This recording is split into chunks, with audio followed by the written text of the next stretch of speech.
Join our community by subscribing. Every click helps us share more stories like this one. The introduction.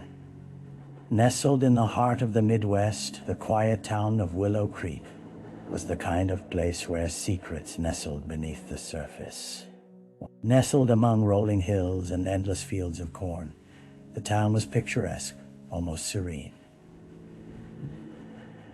But on a chilly September morning in 2010, that tranquility was shattered by an unsettling discovery. Local high school students, embarking on a routine outing to the woods for a biology class project, stumbled upon a scene that would change their lives forever. The sunlight filtered through the dense canopy, casting dappled shadows on the forest floor when they made their gruesome find.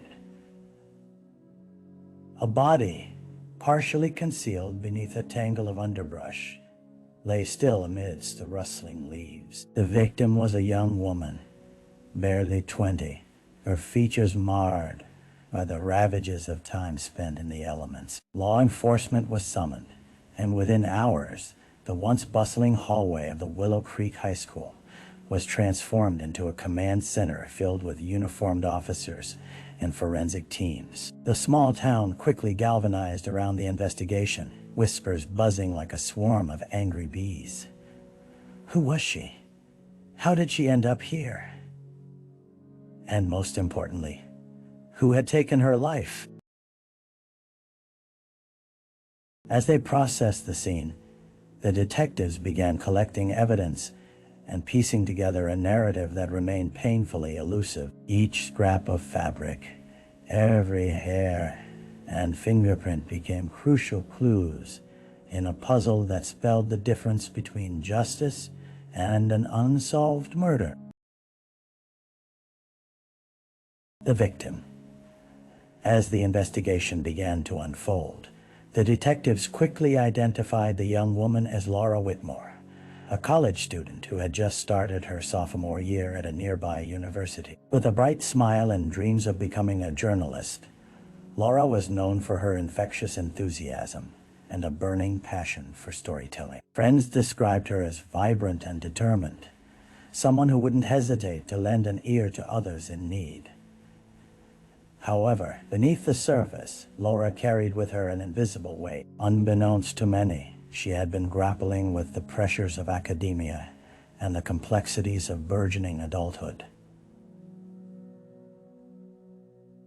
On the day she went missing, she had been seen attending a lecture, her notes meticulously organized as she absorbed every word. Yet, later that night, Laura failed to return to her dormitory.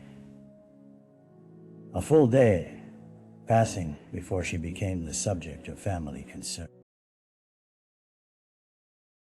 As authorities delved deeper into her life, the facade of a typical college experience began to crack. Interviews with friends revealed troubling details. There had been subtle changes in her demeanor in weeks leading up to her disappearance. Laura had confided in a close friend about receiving strange messages from an unknown number. They were vague hints and unsettling assertions that she couldn't ignore. Although Laura had tried to brush it off, her friend saw the flickers of unease in her eyes. There was much to learn about this vibrant young woman, and with each detail surfaced, the detectives began to comprehend the nuances of Laura's life. They realized she was more than just a victim. She was a person with complexities, ambitions, and fierce an everyday girl, suddenly thrust into the realm of tragedy. The mystery of her disappearance would not merely unfold through fact. It would be woven together with her essence, the shadows of her life shadowed in fear and anticipation. The crime scene. The wooded area where Laura's body was discovered quickly transformed into a meticulous crime scene. A stark contrast to the serene environment of Willow Creek. Forensic teams descended upon the area like a swarm, their presence punctuating the silence with purposeful chatter and the distant sound of rustling leaves. Yellow crime scene tape cordoned off the space, shielding it from untrained eyes, while the sun peeked through the leafy canopy above. Detective Robert Klein, a seasoned investigator with over a decade of experience, led the charge. He moved methodically, guided by a sense of urgency mixed with solemnity. Kneeling beside the body, he observed the evidence taking shape around him. Laura's lifeless form was positioned awkwardly, a clear indication that she hadn't simply wandered into these woods.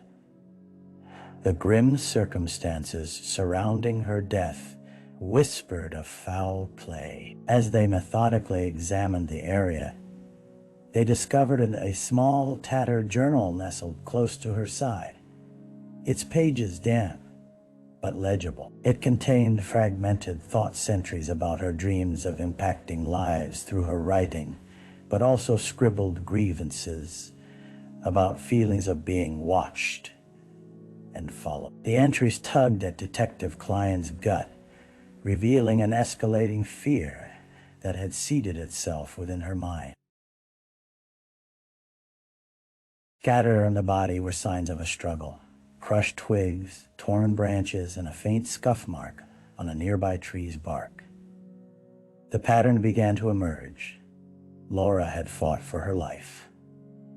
Laura had fought for her life. A sense of urgency pressed upon the detectives. Their work here would not only forge a path to justice, but would also attempt to reconstruct the final moments of Laura's life. As evidence was gathered and the forensic specialists began to wrap up, Klein took one last look around the serene surroundings. It struck him as particularly haunting.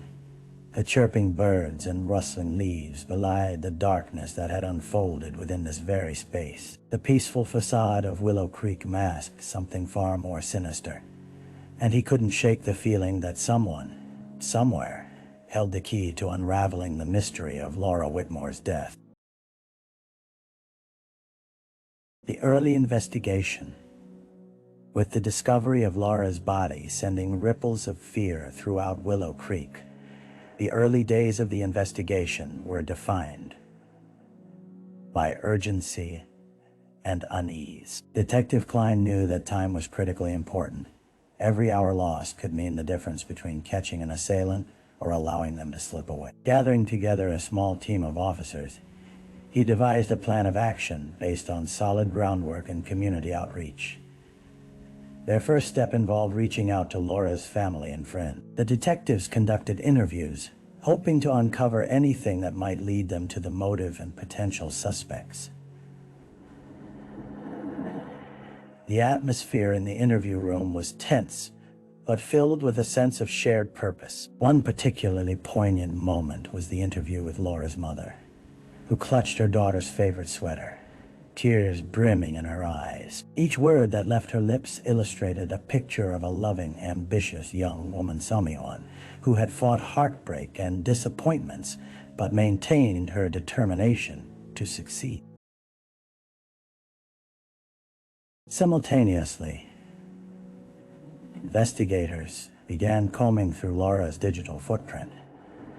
They requested access to her social media accounts, hoping to find clues hidden in her online interaction. It was there they discovered a series of messages between Laura and a user whose account had recently become suspiciously inactive. Corresponding messages hinted at a darker interaction, escalating from casual conversations to more alarming exchanges that hinted at a fixation verging on obsession. Klein's brow furrowed as he skimmed through the exchange. As the sun set on Willow Creek that evening, the palpable fear continued to grow.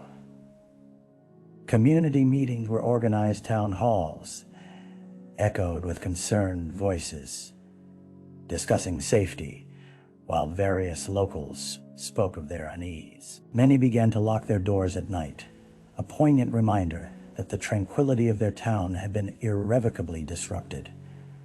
With leads starting to emerge, Klein sensed a shifting tide. They couldn't bring Laura back, but they could ensure she was not forgotten. Every conversation, every piece of evidence gathered, was a promise to her memory. Each step taken in the name of justice widened the net around whatever darkness had claimed this vibrant young life. The dead ends.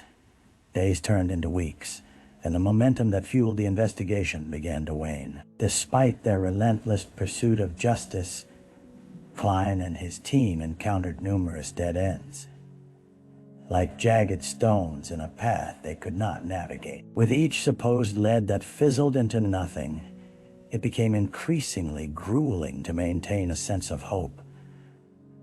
The walls of the command center grew confining, a stark reminder that the answers they sought remained elusive. Detective Klein pored over notes from witness interviews and the extensive digital footprint they dug up, looking for that one thread to pull. One former classmate of Laura's mentioned seeing a man loitering on campus in the days leading up to her disappearance. However, his description was frustratingly vague. Tall, wearing a hoodie coat that fit any one of thousands of students or random passersby. It felt like searching for a needle in a haystack with little chance of success. Meanwhile, checks on Laura's phone records also returned devoid of clarity. The unusual messages she received were being traced, but led to a dead account. The user had long since deleted all content, seemingly evaporating without a trace. Frustration mounted as leads that originally sparked interest withered away, and the team was left grasping at shadows.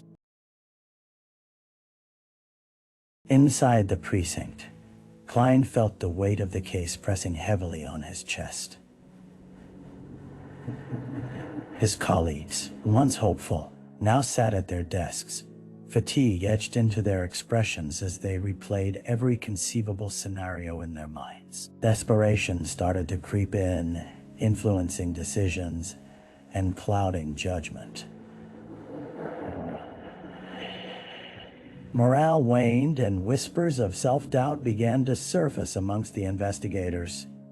Were they overlooking something crucial? As nights turned into early mornings filled with desperate coffee runs and persistent phone calls, Klein reminded himself of the faces of Laura's family.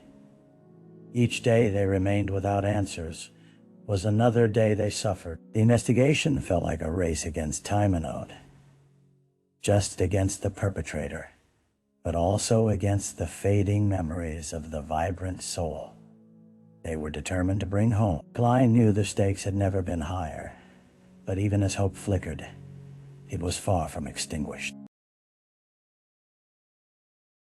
A break in the case.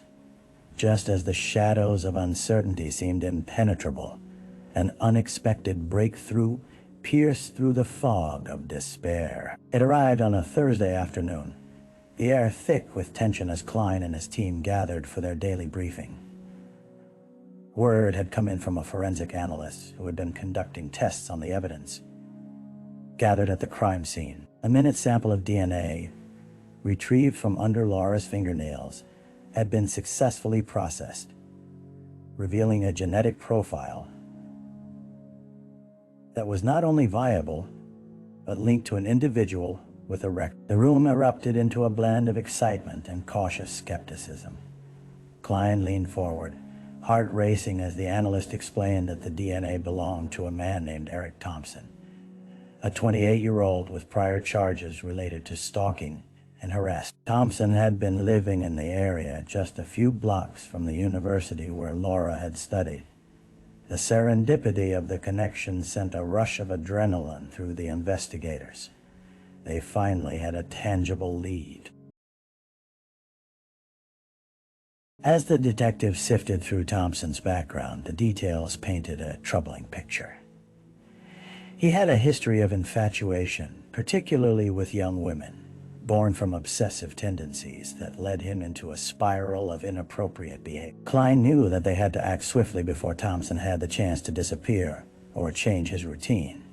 Within hours, they assembled a tactical unit, coordinating an operation to bring Thompson in for questioning. The sense of urgency was palpable as officers moved with precision through the city streets, their radios crackling with updates as they closed in on their target. Standing at the threshold of Thompson's apartment, Klein exchanged glances with the lead officer, the gravity of the moment settling in.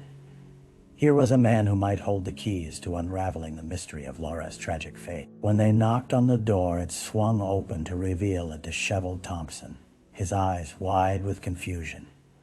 Words unfolded, and a rush threats, allegations, and a battle for truth. It was soon clear that they were no mere whispers of idle wrongdoing. The weight of evidence was pressing down on him. The room was charged with tension as the pieces of the puzzle began to shift, forming a clearer image of Laura's last hours and the man who sought to keep her from finding peace.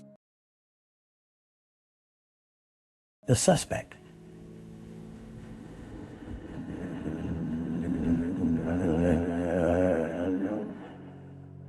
As Eric Thompson sat in the sterile interrogation room, the stark fluorescent lights cast unforgiving shadows on his face, enhancing the anxiety etched in his features. Klein quietly observed him from behind the one-way mirror, processing the fidgeting hands that kept running through unkempt hair. When it came time to initiate the questioning, the atmosphere was charged with an expectation that pulsed in the air. Detective Klein entered the room with a calm demeanor, but his piercing gaze bore the weight of the investigation. Sitting across from Thompson, he wasted no time, laying out the evidence before the suspect. "We have your DNA under Laura Whitmore's nails," he stated bluntly, watching for a reaction. "We know you had been in contact with her. It's time to come clean about what happened." Thompson's eyes darted nervously, fear flickering across his face like a candle in a gust. Spinning a web of incoherent explanations, he painted a picture of chance encounters and misunderstandings, a victim of circumstance rather than a hunter stalking his prey. Klein leaned forward, not letting the evasions distract him. "You were following her. You admit you had an interest in her, didn't you?"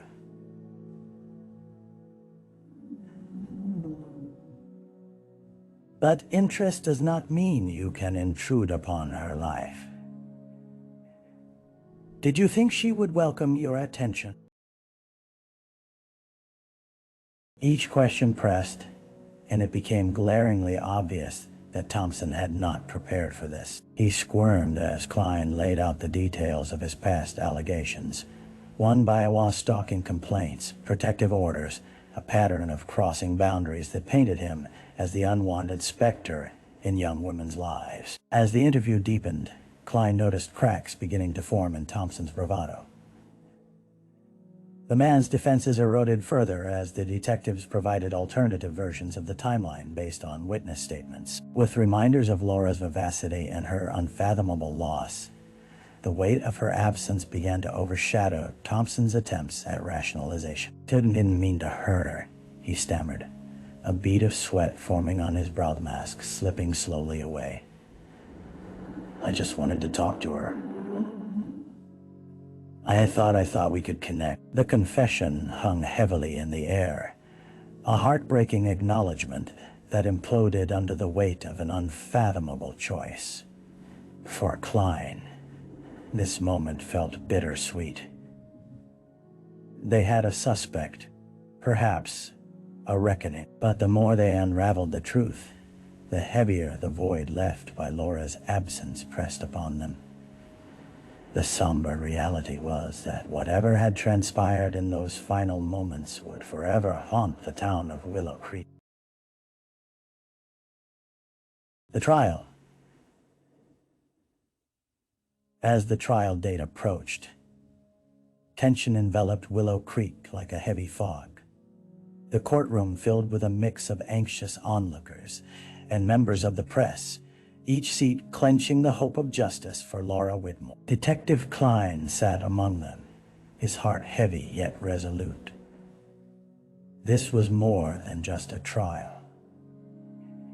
It was an opportunity to bring Laura's story to light, to give voice to the silence that had surrounded her death. The judge called the court to order, and the atmosphere shifted as Eric Thompson was brought in, shackled but defiant. His demeanor had changed, The bravado that once characterized him was no longer visible, replaced by a grim acceptance of the reality that awaited him. The charges were serious, first-degree murder, with the prosecutors presenting a case steeped in evidence that Klein had worked tirelessly to compile. The prosecution's opening statement summarized Laura's vibrant life and the chilling arc of events that led to her untimely demise.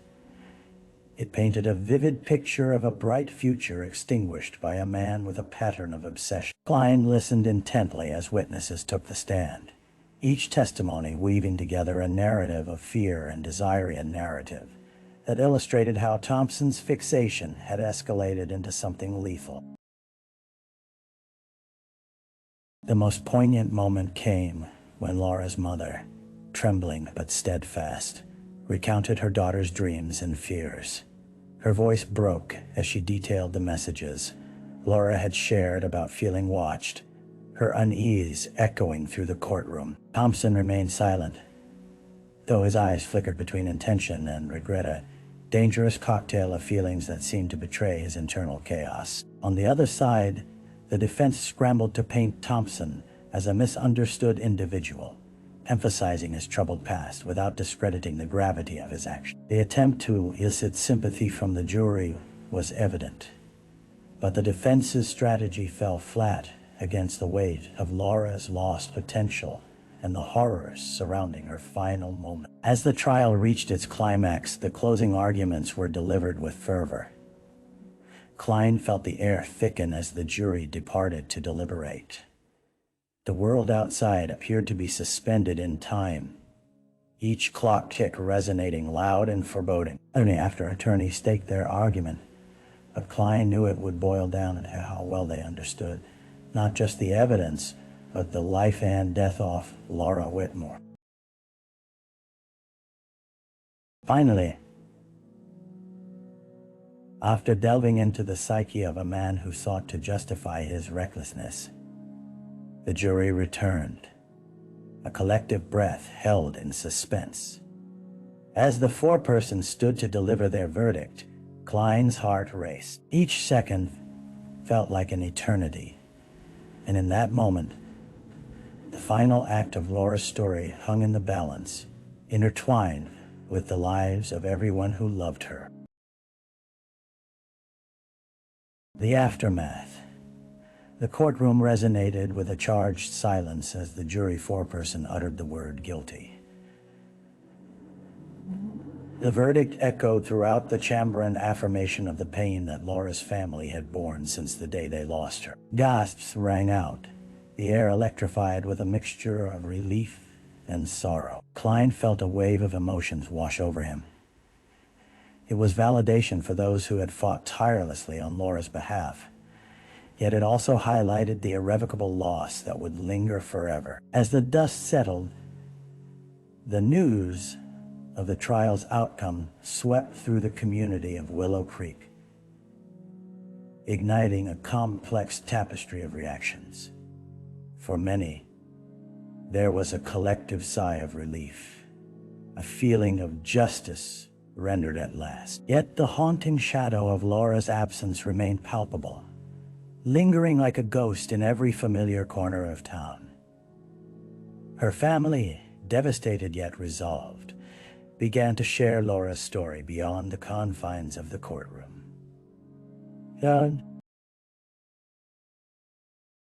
In the weeks that followed, a memorial was held on the university campus where Laura had dreamt of making a difference. Students and faculty gathered, lighting candles and sharing memories,